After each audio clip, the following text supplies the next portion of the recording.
welcome, Dumpster Goblins. Welcome to the podcast. Episode of podcast. Oh, is that another voice? Who is it this time? Trey, who is this? Well, this is a guy that I've known for 5 whole minutes. How's it going, buddy? Oh, good. It was good to meet you 5 minutes ago. Mm-hmm. For the first time ever. I've never met you before that. Not one time. Yes. And we're already best friends. I'm doing a podcast with him now, Dan. Yep. Alright, that's fair. I got shit to do. Fair. But anyway, yeah, this is our friend Tyler Summers. He's been the one editing our podcast for a while, or helping editing, and that's why our voices sound so much more crisp. Yeah, and why it sounds like I'm recording on a decent mic, and not a headset that was included with my computer. I mean, it still kind of sounds like a headset, but it's a higher quality headset. We'll give it that. An acceptable headset. Fair. It's not a free headset that I got with my CyberPower PC. Sponsored by CyberPower PC. Order today at cyberpowerpc.com. Order today at Pornhub, the best place for computers. You can try. But anyway, it's great to have you on, Tyler. I know you ingest a lot of media. That is true. And, yeah, we've talked about this before. So I guess we'll start off. Is there anything you've watched in the last week or so that you think you want to talk about things? I have some things that Trey and I watched and that I played that I have to get your opinions on. Sounds good. I think my biggest thing is that I went and saw the Tomb Raider movie. Oh, nice. How was it? It was actually, for I don't know, as far as movies go, it was a pretty solid action movie. I guess the main thing is it a good thing for the Tomb Raider franchise, which, I don't know.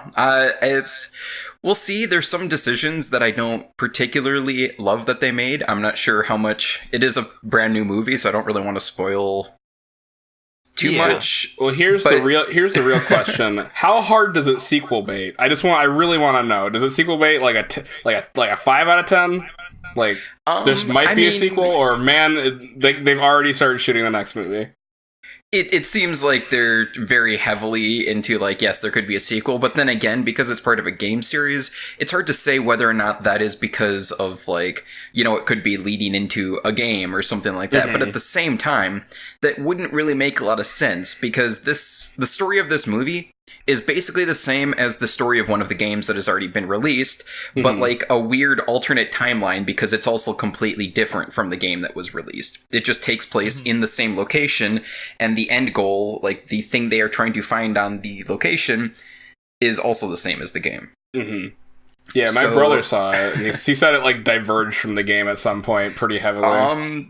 Like from the beginning, basically. There was very few things. Like there's a couple things. There were some very obvious nods to the game, like some pretty obvious like camera shots of like, hey, look, this is that climbing tool from the game. Do you remember what that looks like?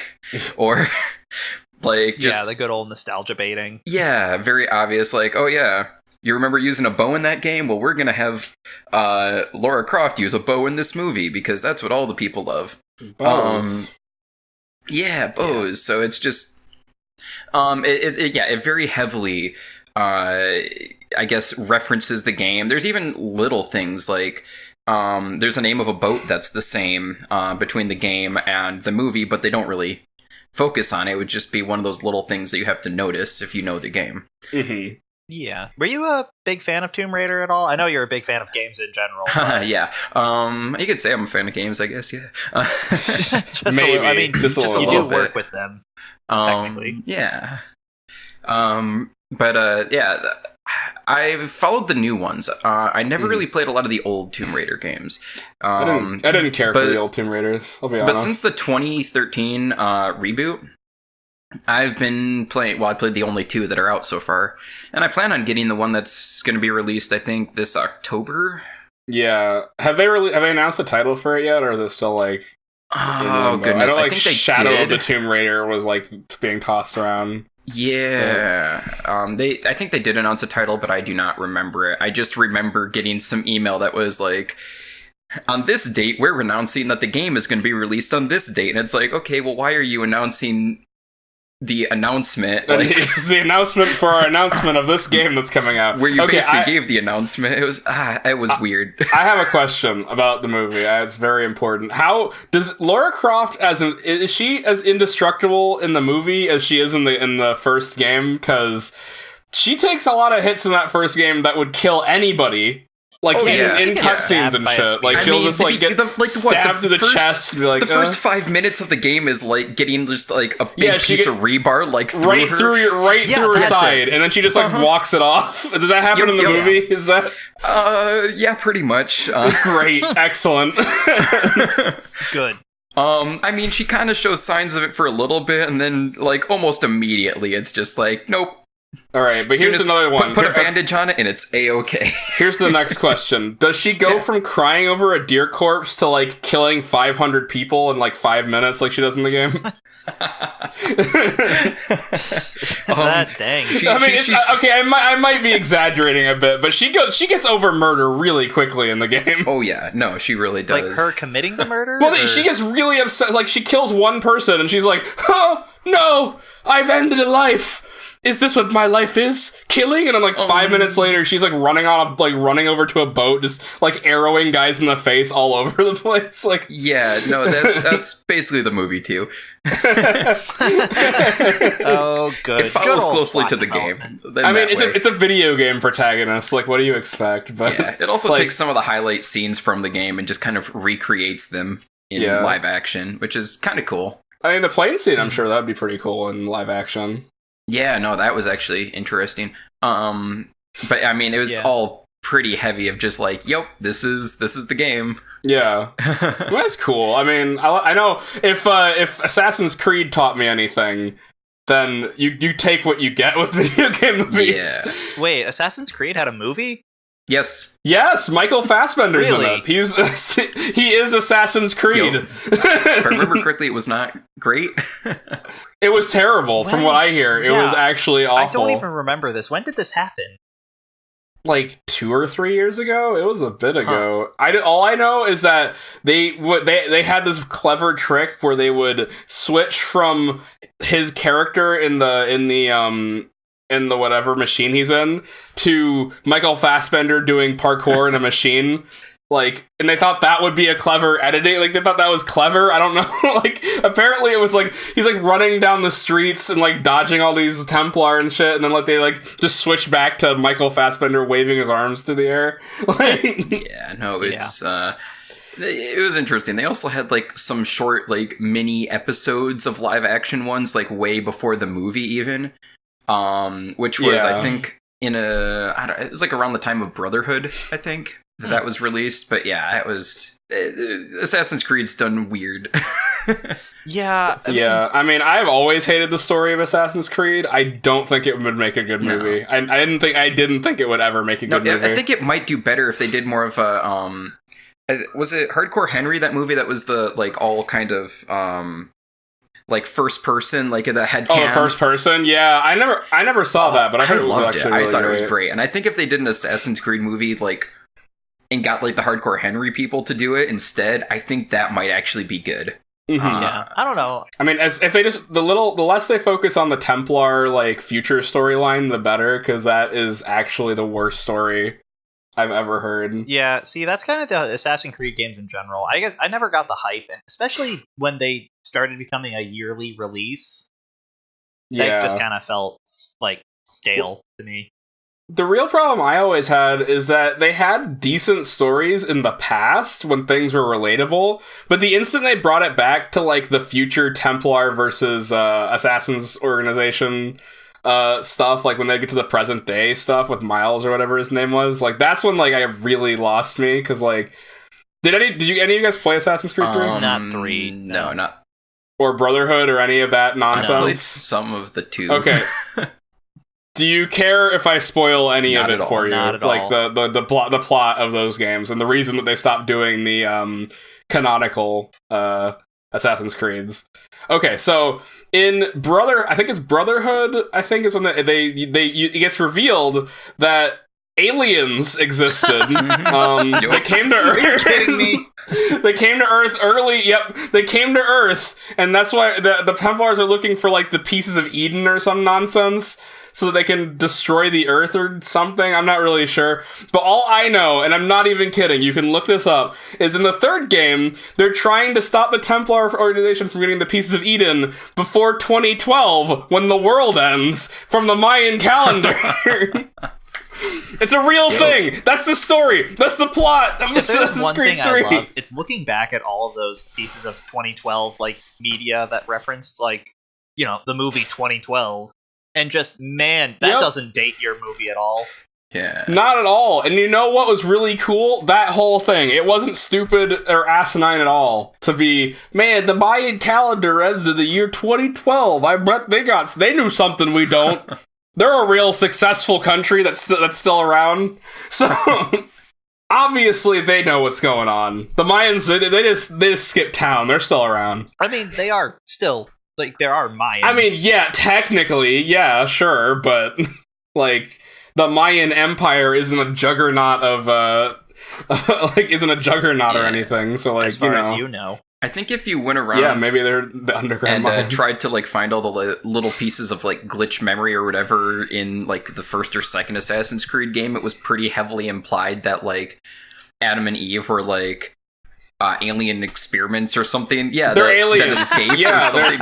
They're aliens. Fucking God. The Apple of Eden is a fucking super weapon. It's so stupid. I mean, that kind of just was like all the end of the first game, where all of a sudden he was like, haha, I can make like 100 copies of myself and stuff because I have the Apple of Eden. And aliens are a thing now. This is good story writing. We're Ubisoft. We know how stories go good. I will say Black Flag was at least fun. Because they didn't care. The story had nothing to do with the whole alien nonsense. Because Ubisoft was like, I'm assuming Ubisoft like fired the guy who was taking drugs and writing all over the script or whatever. So because nowadays they focus as little as possible on like the future aspect of it. They just like doing the past stuff. Good.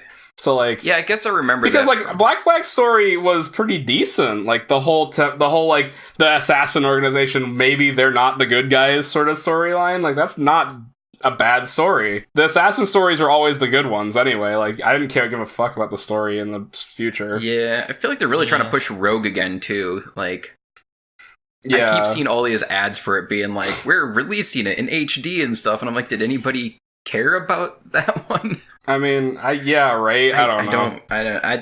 I heard Origin was. I heard Origins is fantastic, and also it looks pretty cool. The like history mode that they're doing. Yeah, they gave to school. They're giving it to schools. You can just tour Egypt. Yeah, that's really neat. Yeah, neat. So I have a question for y'all. This is going to be unrelated from Assassin's Creed, but we were talking about like nostalgia baiting movies, right? Mm-hmm. So I have a question about an upcoming movie. I think by the time this episode airs, it'll be out.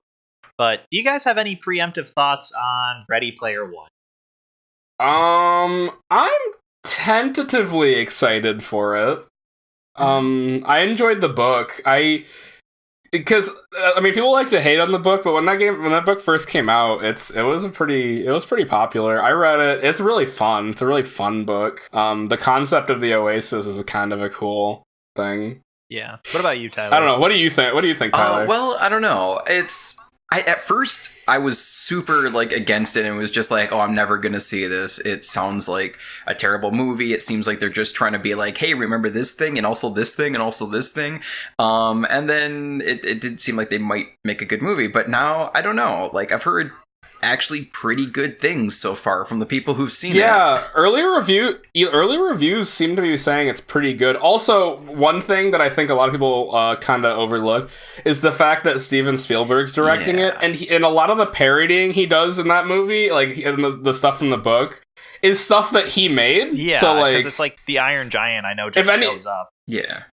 Yeah, like, if anyone can parody Steven Spielberg's work, I think Steven Spielberg can probably do it. So, like, I think that would probably be cool. I don't know. It looks like a fun movie. It looks like if it has as much heart as the trailers seem to make it out as, I think it could be a really deep, fun movie to see with your family. Yeah, that's kind of where I was at, as I'm very much like, I either am going to see this movie 3 times in theaters and think it's like the best, or I'm just going to walk out once and be like, all right, I quit cinema. Yeah, I just know I'm gonna see it with my parents, and because all three of us really enjoyed it. Like especially my dad. That book was like made for him since he grew up and like he was like a teenager in the '80s. So like, yeah, I kind of wonder if it's gonna be as I hope it has more to it than just like, hey, references. Yeah, okay, I'm not gonna spoil the book or anything, but this is the main thing with the book that I thought made the references work, and why I think when he tried to do it again, it didn't work, is because the references are tied integrally to the plot of that book. Mm-hmm. Like, if you took the references out of Ready Player One, the plot wouldn't work. Like, you wouldn't be able to get from point A to point B without the references, because they're actually a game mechanic in the game that they're playing. Yeah. Can you actually kind of fill me in, Trey? Because I very kind of know what Oasis is. I don't know how familiar you are with Ready Player One, Tyler, all right, so do you know what VR chat is? Yeah, that's what I've heard. Is it basically just VR chat, but... It's like VR chat, but without the memes, I guess. But, like, it's, you can... In the future, it's like one of those, like, dystopic futures where, like, everything sucks everywhere, what most people do is, like, get into this game called the Oasis, and it's a headset and haptic gloves. I guess that they have like a haptic suit in the movie. I don't know if that was in the book or not. But and there's tons and tons of worlds and servers to explore, and like you can be anybody and reference anything. Like the main character drives around in a DeLorean in the I've seen that clip. Like I've seen that line of the book that people are like, "Oh, this is why this is going to be a bad movie, guys." And it's like I hopped out of my DeLorean to like other '80s reference to other '80s reference. Yeah, and this is the thing, like, he does that, the writer, whose name escapes me right this second, he loves to do this, where he'll just, like, shoehorn references all the time, but at the same time, the reason that it worked in the book is because, like, the only reason that this kid stands a chance of winning this race is because all he does all the time is just memorize 80s references. And that's why he likes to talk in 80s references, is because that's his whole character. Like, all he did was just do that, and I think that's kind of like that kind of makes it more tolerable. The writer who wrote another book called Armada, which is one of my least favorite. It's one of my least favorite books I've ever read. It's awful. So like, I'm not like trying to praise the writer or anything. I just think that like it really works in the setting that they're in, and I'm hoping that if they can translate that well onto cinema, then I think this movie will probably make all the money. Yeah. I mean, there was a pretty interesting arrangement of Take On Me when I went and saw the trailer. Again, when I saw the Tomb Raider movie, but yeah, I don't know. I'll probably see it. It seems interesting. Yeah, that's how I feel. I'm going to see it. I feel like I'm probably going to see it too. Well, and I feel like lately, I've been not lately. Like in the last year, I think I only saw like 2 movies in theaters.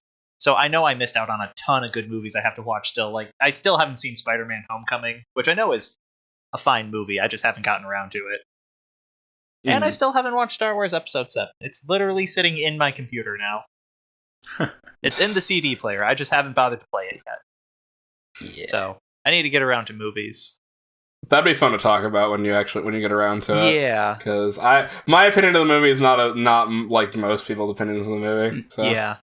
And then, if we want to kind of shift gears, there's another movie that Trey and I just saw, but I don't know if we have enough time left in this podcast to talk about it. And Tyler, I'm 100% sure that you've seen the original of this movie. We saw the new Pacific Rim movie. I actually was talking with Trey about this earlier. I have not seen the new one or the first one. You haven't seen Pacific Rim? Nope. Oh my god! It's really hard to find the movie like anywhere. Yeah, it used to be. It was on Netflix for like a month, like 3 years ago. Man, it's really hard to find it on any streaming service. Like I don't really understand why. All right, I'll hold on to that one. Just next week, kids, buckle up because Trey and I are going to talk about Pacific Rim. Yeah, we'll probably dissect that movie and how I both love and hate it at the same time. Yeah, that's really all I watched. And then besides Hunter x Hunter, which is an ongoing, I don't know what you would call an ongoing saga for me. Which have you watched Hunter x Hunter, Tyler? Or? I watched the first one up to that like video game like VR thing, and like immediately was like nope. And that's fair. Then I watched like I think the remake for like a few episodes and just decided, nah, I'm still not really into Hunter x Hunter. That's fair. I was in the exact same boat. Trey's been convincing me to watch it. All right, we'll save that. I don't know. I don't know either. I don't know either of you. I'm watching it and I like taste. it now. I mean, we already established. I just met you like 5 minutes ago, Trey. So. Yeah, exactly. Yeah. And now we're not doing a podcast anymore. Yeah, I'm back, boys. I can't get rid of me that easy. All right. Yeah, anyway, Tyler, what games have you been playing this week? I just finished up this last week, the Okami HD remake. How was that? Honestly really good. I had never played Okami before. But I saw some pictures of the original, and it was always a game that looked really interesting and looked like one I wanted to play. It was really, really enjoyable. And the art style still, particularly with the HD update, is beautiful. It is such a beautiful game. It's always been on my radar, but I didn't have a PS2 when that game first came out. Yeah, so now it's on like skipped over it. Steam and Switch, and they're probably releasing it on other things too. But yeah, it's so good. Yeah, I'm in the same boat. I never had a PlayStation, and then I just got the HD remake too. I've only played about an hour or two of it because I did not realize that is like a 45-hour game. Yeah, I think it took me like 40-ish, and that was doing most things. I think I skipped some. I'm usually pretty completionist, but also since Final Fantasy 15 came out, I like really wanted to play that too. So I was probably rushing Okami a little more than I usually would, but it still is a fantastic game. It's aged pretty well, I would say. Yeah, I mean that kind of art style ages very well. The cell shaded. I mean, it's kind of the same deal that like the one everybody always brings up of Wind Waker. Yeah. I mean, Wind Waker, which that game still looks amazing even to this day. Yeah. So, and again, I like that how like when I think we talked about this when Chris was on too. Back in the old days. But again, like if they go for that cell shaded or just a defined art style, the game looks a lot more timeless than if they go for hyper realistic graphics. I mean, hell, you can just look at the same franchise. Twilight Princess looks like butt now. Well, that's because Twilight Princess, they decided that the color palette for that, they decided to race drift Yeah, just make it just muted. It's very muted color palette. I still heard good things about Twilight Princess. I've also been... I really enjoyed Twilight Princess, but it's just it doesn't look very good anymore. Adjust my hipster glasses. It's actually probably one of my favorite Zeldas, but I haven't played a ton of Zeldas. Okay. Also, Minish Cap is one of my favorite Zeldas, so take all my opinions with a grain of salt. All right. I mean, Minish Cap was good. I think it was one of my favorite Zeldas for the fact that Midna is probably the best companion Link has ever had. I mean, sorry, I was like, probably she is the best companion. If you don't think so, fight me. Send an email to Dan. That's fair. I don't want to hear your shit. Dan.James. I don't want to hear it. I haven't played the game, but I have played Midna's Lament on piano. So does that give? Yeah, because that's the good. Best. Because Midna's the best companion. Yeah. Well, I mean, that's just like objectively, I think you're right. Because she's sassy, independent, and she doesn't remind you that your Wii remote batteries are low. Mm-hmm. Yeah, Fi, you dummy. I know how many hearts I have, Fi. The game's beeping at me, and you're beeping at me too, Fi. Now, did they stagger the beeps at least? So, no, I don't know. I just know that the game already had a system in place to tell you your hearts were low, and then Fi would stop everything just so you knew. It's like, Master, did you know you can douse for hearts? Your heart's too really low. It's like, Fi, I'll put you in the goddamn ground. I swear to God. With a gun, no one will find the body. I'm gonna sheathe this stupid sword. I'm never seeing you again. So it's worse than Navi? Yeah, I think. Yeah, it's way worse. At least Navi would only tell you to stop sometimes. Fi will be like, well, Fi talks like a robot for one, so that's what really. It's just like, Master, it appears there's an 89% probability that your batteries are low, and it's like, how'd you get that, Fi? The fuck's a battery? How'd you get to that? How'd you get to that one? I actually really enjoyed that game, but there's there's a good number of things that just made me want to die when I was playing that game. Honestly, Wind Waker was probably the last one I played, apart from now Breath of the Wild. So I missed a big chunk of, well, I guess a few games in there. Oh, I guess I did do Link Between, mainly because of the nostalgia of Link to the Past, like, which is huge. Yeah, I did really actually. Okay, I forgot about Link Between Worlds. I really, really liked Link Between Worlds, but I never played Link to the Past. That was a cool game. Yeah, that was cool. I'm way more into the 3D Zeldas than I am the 2Ds, but I still enjoy the 2D Zeldas. Yeah, well, like I said, I really liked Minish Cap, but I think that's just because I loved my Game Boy Advance SP growing up. So I love that thing. So again, I got to play Minish Cap and Harvest Moon on it. That's all I needed it for. Yeah. But anyway, Anyway, Okami. Yeah, I think we went a little tangent here. Yeah, we did. I'll ask you, Tyler. Yeah, welcome to another low effort podcast. If we don't ramble on about one segue for 5.5 minutes, unsubscribe. Yep. Yeah. But Tyler, I guess I'll ask you, since I'm playing, let me put playing in air quotes around the Okami HD, because man, am I bad at committing to things. What is something you think I can look the most forward to in that game, beyond the art style? Because I already love the art style. Okay, something you can look forward to. That's a good question. I mean, for me, the art style was just the biggest thing. But the brushwork was kind of interesting, and it just did some kind of unique things with it. Like, there's something you do, like, fairly early on in the game, that later comes back, and just it came back in such a way that I was like, wait a second, I recognize that. That couldn't possibly be, like, and at first I was wondering, like, did the developers make a mistake? Is that, like, some weird thing? And then, like, later I talked to an NPC and they, like, brought it up, and I just thought it was really cool. I don't know if I want to give away more than that for you, but yeah, I'd prefer if you don't spoil it. I've just kind of something I've heard about that game, and I wonder where you'll sit in this argument, is that it's a lot more style over substance, is what I've heard, but I don't necessarily believe that from what I've played. I could agree with that. It does do some kind of interesting and clever things, though. Honestly, the thing I hate most about it is just the incessant hand-holding that the game does. Yeah, you've probably noticed it already, but with Isun, the little guy who... Flea? Yeah, the flea guy who follows you around all the time. Yeah, he is constantly, like, you'll accidentally, like, draw something wrong, and then he'll just shout at you and be like, no, you just have to do this. And it's like, okay, come on, I know what I need to do, I just made a mistake. And now I have to listen to you ramble on for a minute. I think that's the big thing. I'm about 3 or 4 hours into it, and I think of that, I only probably played about an hour and a half, or it felt like that, at least. Yeah.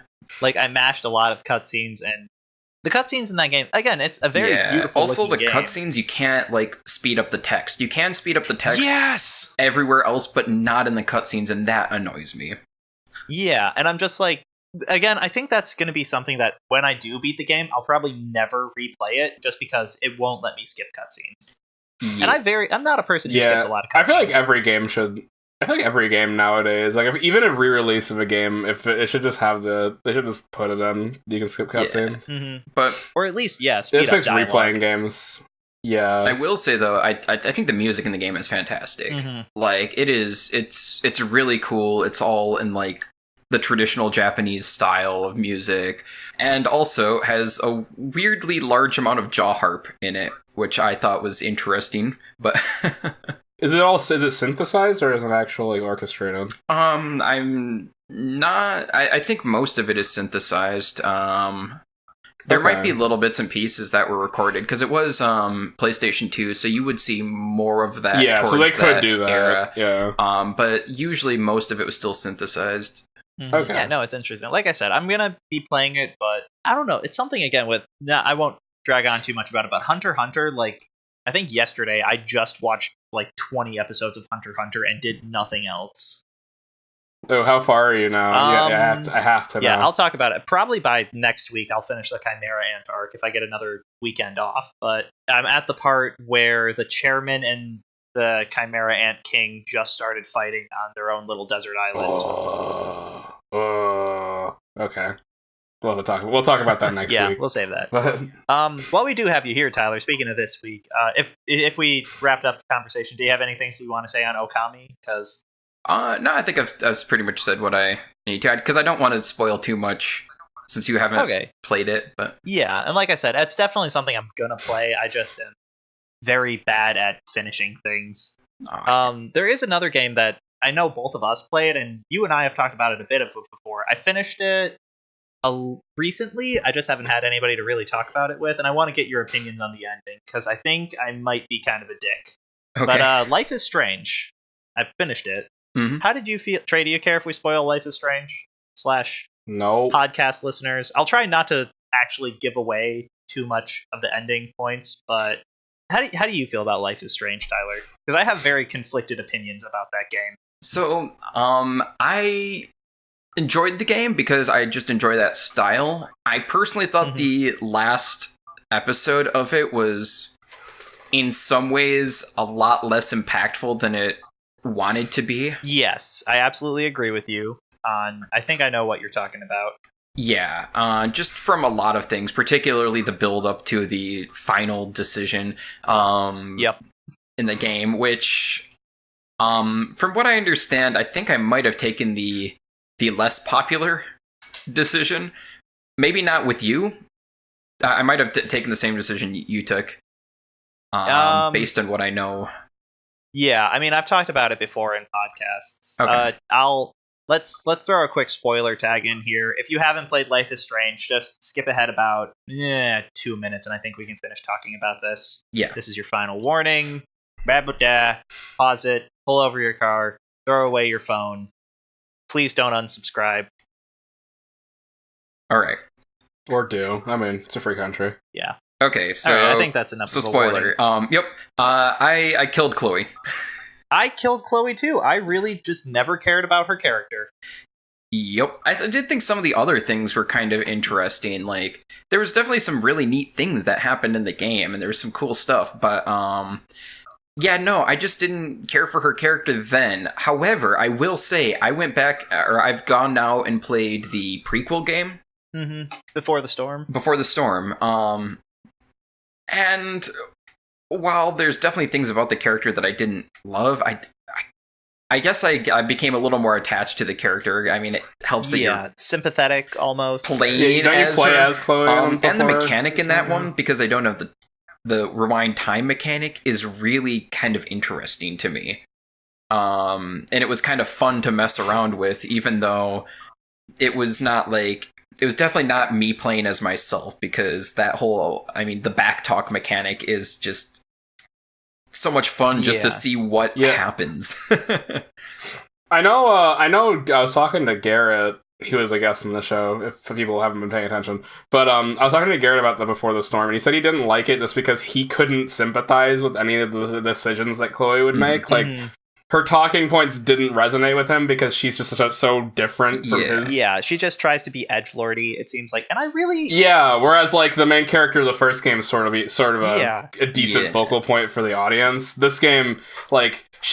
depending on who you are, she can be so different from you that everything she does won't make sense to you. I guess, From what I as somebody who hasn't played any of the games, so don't take what I'm saying. I actually found that I enjoyed it more, though. And even though the character was not necessarily somebody I myself I couldn't see myself doing the same decisions she made, but I thought she was an interesting enough character that it was actually really fun taking on that other character and playing as her for the 3 episodes or whatever that they released for that. So yeah, I thought it was actually in my mind a little more fun than the first one. Yeah. I mean, I'm kind of tired. I'm kind of a little tired of that genre, I'll be honest. The only one I really liked recently was Tales from the Borderlands, which I thought was fantastic. I mean, yeah, if you played the Borderlands games, so that one is, I think, really good. Not to mention the freedom. It might be my favorite. It might be my favorite Borderlands game. As somebody who likes Borderlands and too, a lot. The freedom they had with the characters there was just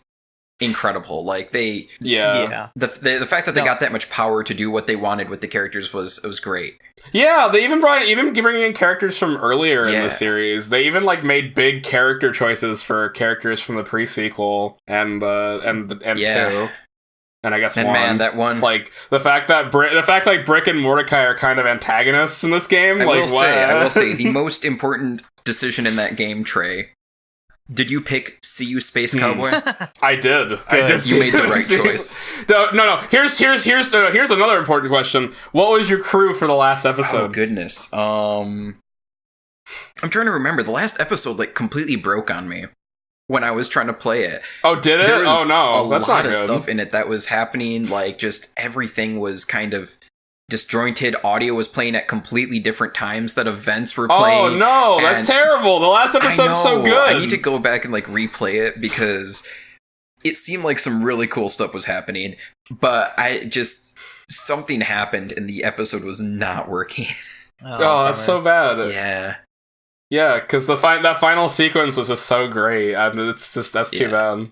Yeah. No, maybe. I was kind of curious about that one. I do really, really like the Telltale series. I think Wolf Among Us is one of my favorite, but I also really like that comic book series. Yeah, the Fable series. Yeah, like I said, I'm kind of done with that genre for now. I don't know. I've been really tired of it. The whole like wide in the middle, and then sort of like your choices matter up to a point, and then it just kind of converges. I played a little bit of the Batman Telltale series, and that is just not. I feel like that game could do better if it wasn't intended to be, I guess, episodic between games, like have the different seasons of games, like the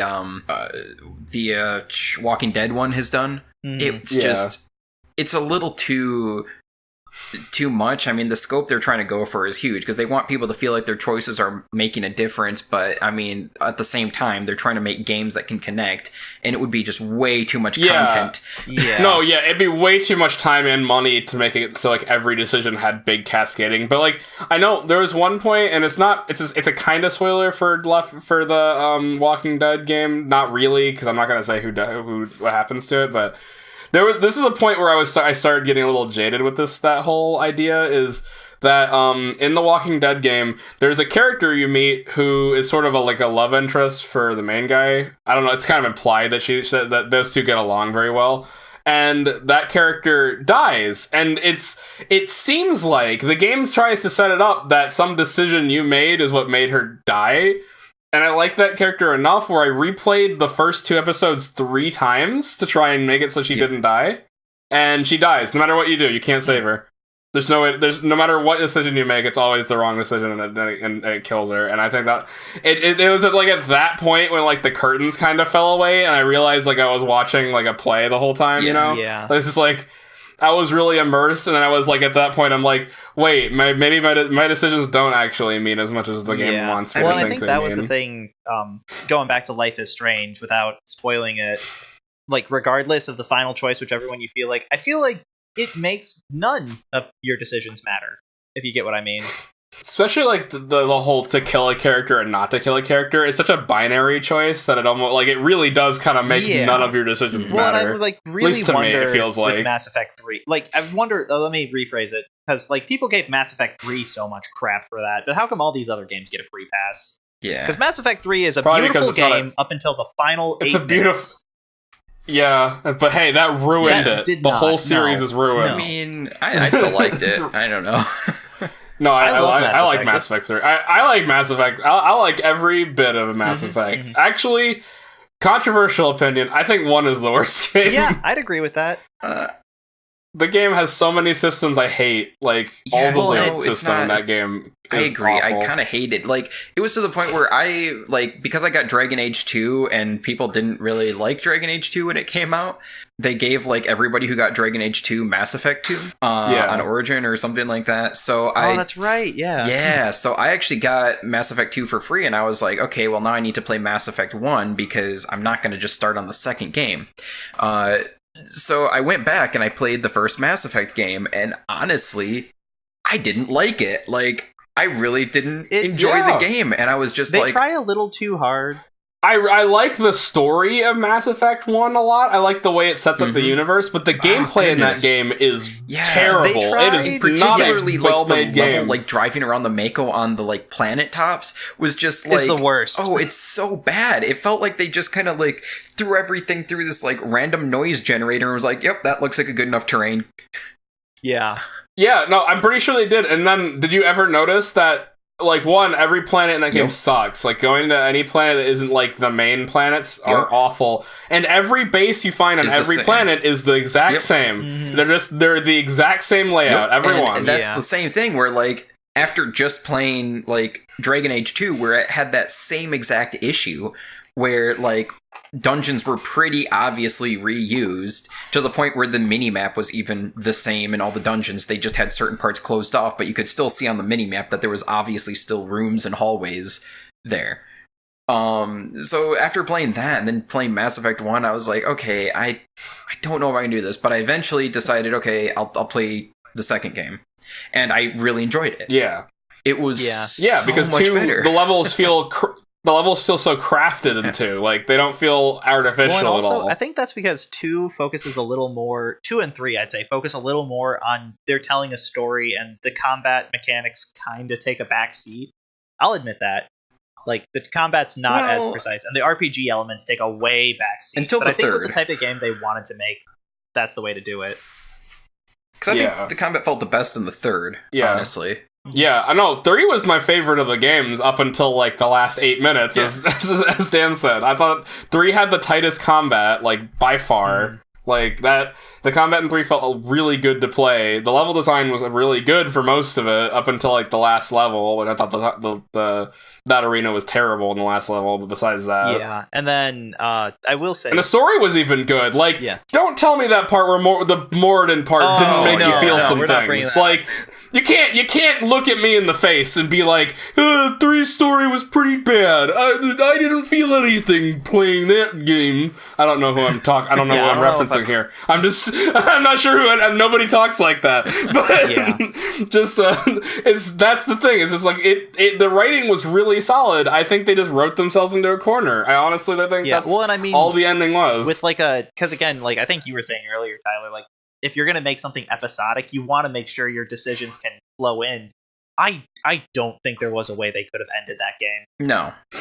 Like, let me start those games up. Because at that point, it's a, 3-game, probably, I don't know how much time I've probably sunk into a playthrough of that game. Yeah, like, I mean, that's like 150 hours of, like, game. And that's not even that's even not even doing everything. Mm-hmm. And then you're trying to like turn that into like one coherent story at the end. Like, there's no way. Yeah. All the decisions in all 3 games would have had to convert. Like they would have had to converge, or else like it wouldn't. I don't think they would have been able to do it, right? Yeah, there had to be a way that they converged. I mean, I think they could have done a little better, but again, I know I couldn't have thought of it. Like, I know I couldn't have thought of an ending to that series. Yeah, there's some corners in 3 I thought they shouldn't have cut. One, Tali's face, that should have been in it. That should have been a thing they made. Not that freaking Photoshop, like stock photo. Stock image. Mm-hmm. Yeah, stock photo.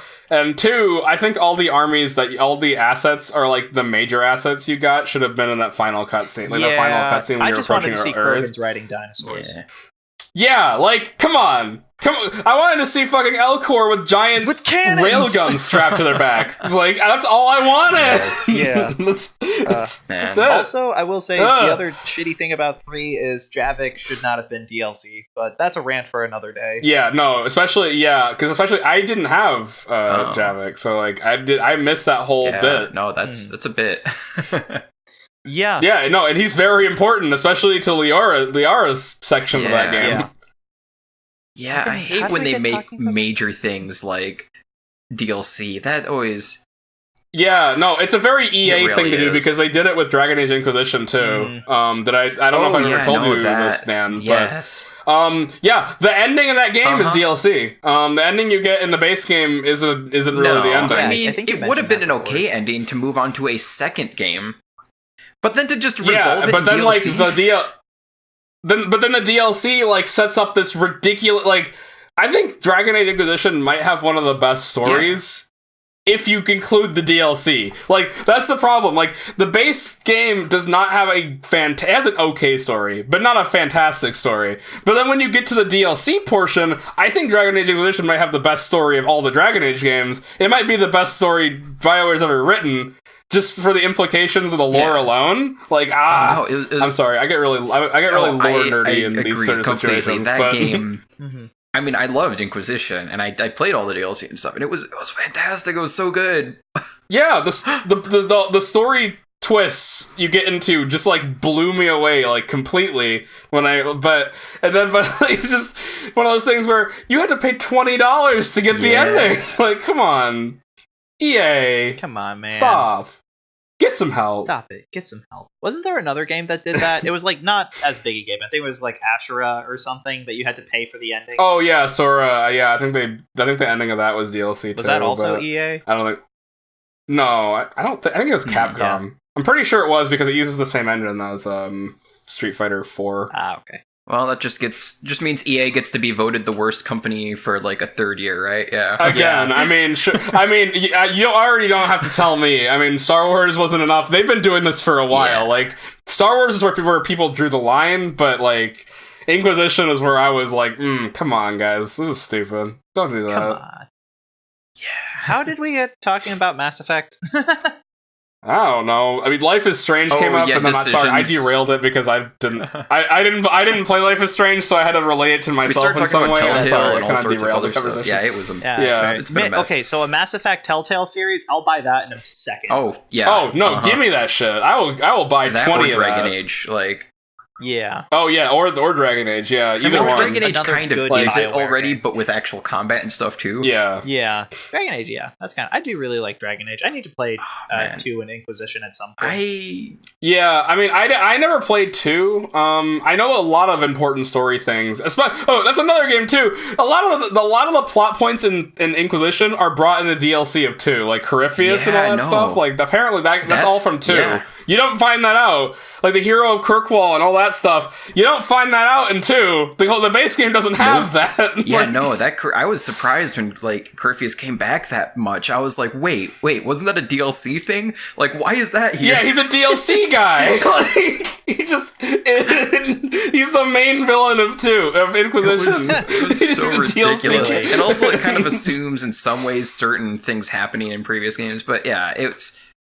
Yeah. Oh man, it was. I still need to do my like being a dick run through of that game. Like I started a blood mage who just is like doing everything terrible like in the first game. Now that we've been talking about it, I might have to play through all 3 games. I might have to play because I'm like the story of that game is so like the lore of Inquisition and like our Dragon Age might be one of the best fantasy lore of any game I've ever seen. Like. It is the lore of that game is insane. It's insane. It's crazy talk. Yeah. They're crazy people. Yeah, well, I mean, that's Origins. Origins, I sunk so much time into. Oh, goodness. I had so many different paths through that, too. Yep. Mm-hmm. I think I've played a mage every single time I've played that game, but I've played it like 2 or 3 times. I've definitely done one of each. I think I started off with a bard because, me. But, mm-hmm. I mean, I know, like, that's how you just break Dragon Age Origin is just play the battle mage or something, and then you just can't take damage, and you just deal a bunch of damage. Then you don't even need a party. You don't even need a party. Just get like what's her face, the healer lady, and then you don't even need a party anymore. Yeah. No, that's if you're a sadist. You play that game as the healer.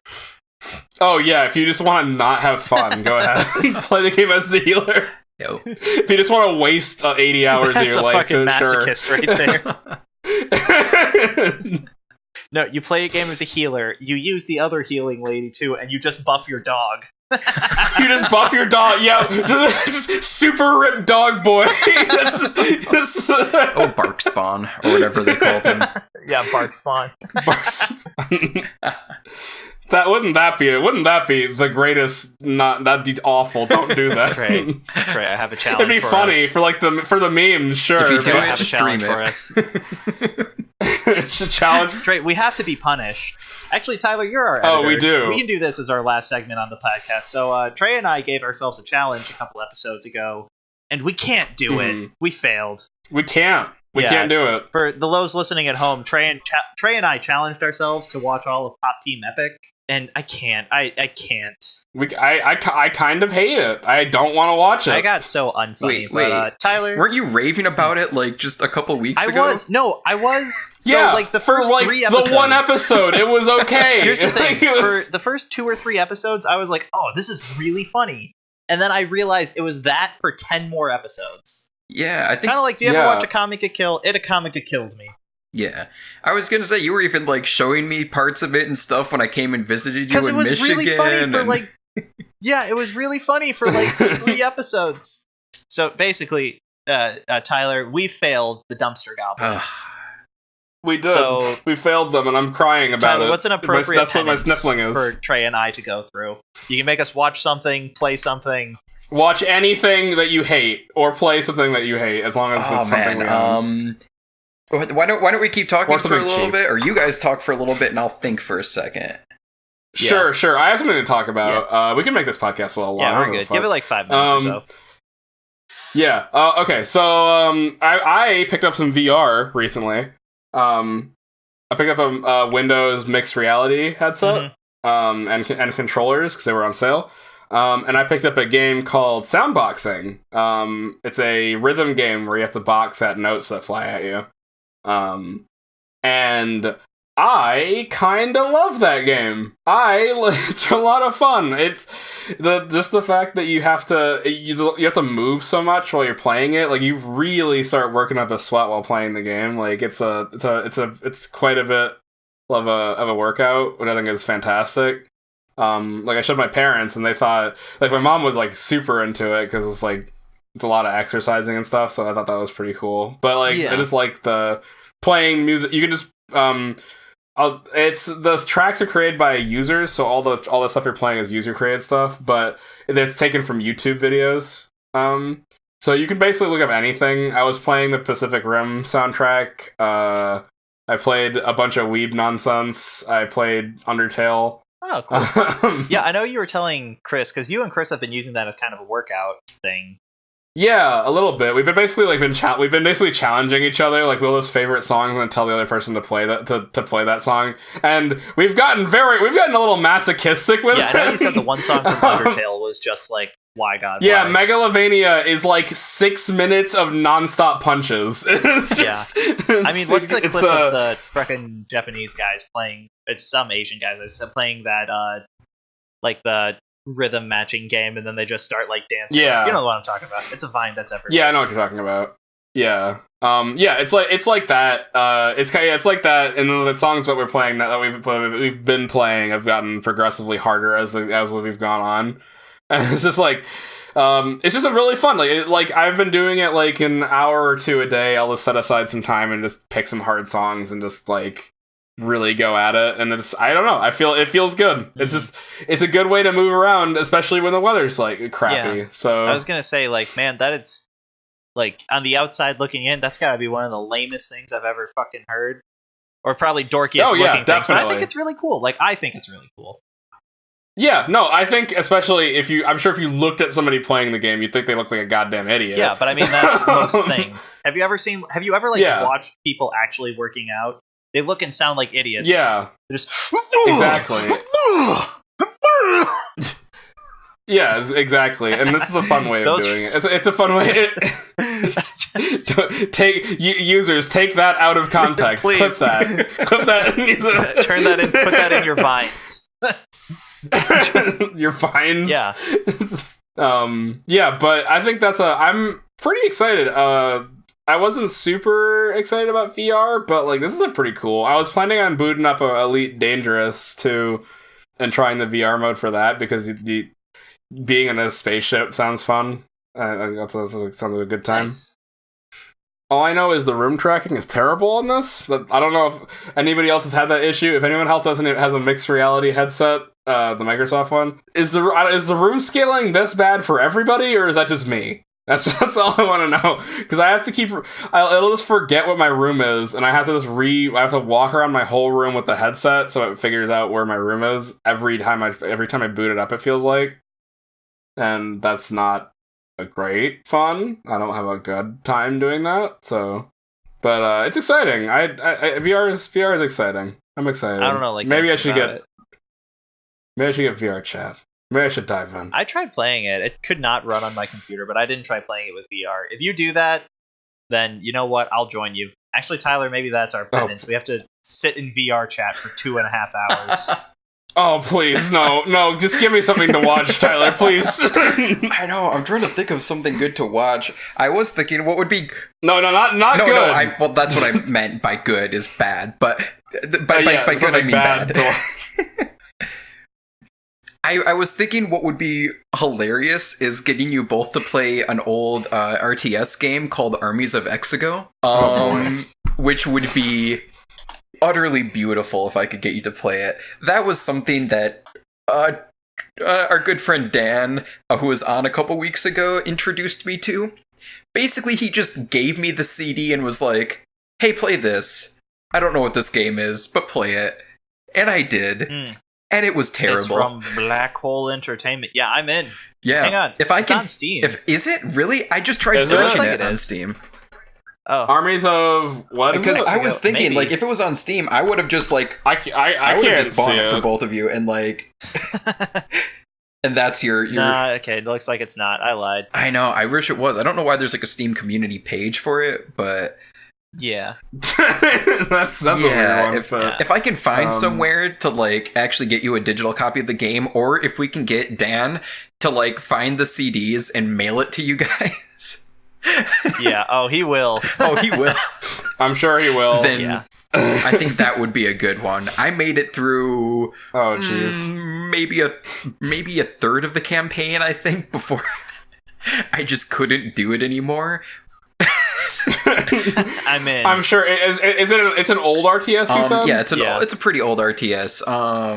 Okay, because old RTSs can be actually murdered to play. Yeah, they can be terrible.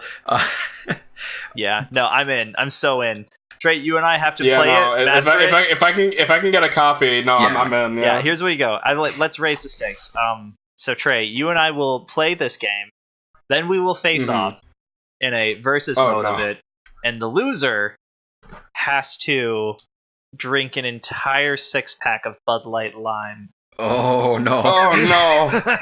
Oh no! Oh, sorry, an entire 6-pack of Bud Light. Next time we hang out and do a movie night, you are only allowed to drink Bud Light Lime. Wait. Only allowed to drink Is Bud Light Lime different from Bud Light Limerita? Or are they two separate things? Because I've heard the Limerita one is terrible as well. Okay, Bud Light Limerita. Okay, that's the one. That's the one we're doing. Yeah. If you're listening to us, Bud Light Limerita, sponsor us.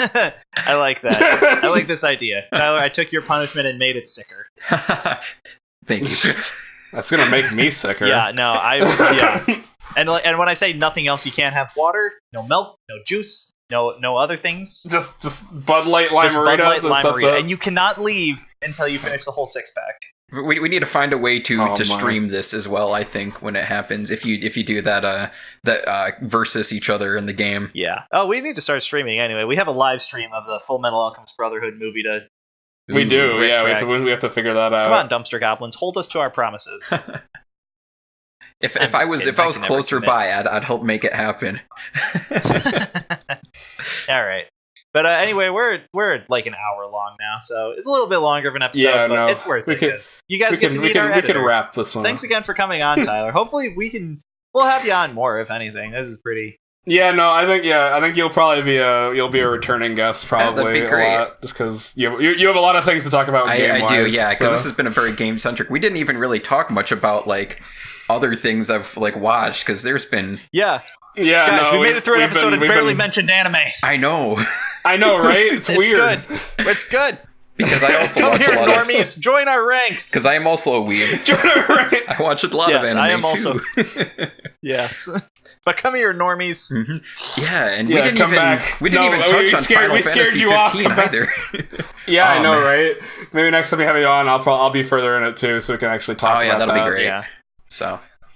But on that note, again, thanks, Tyler. I'll sign off. So, as always, I'm gonna go first this time. I'm Dan, and I'm Trey, and I'm Tyler. Yeah, and you all have a wonderful day. I'll catch you guys next time. Bye.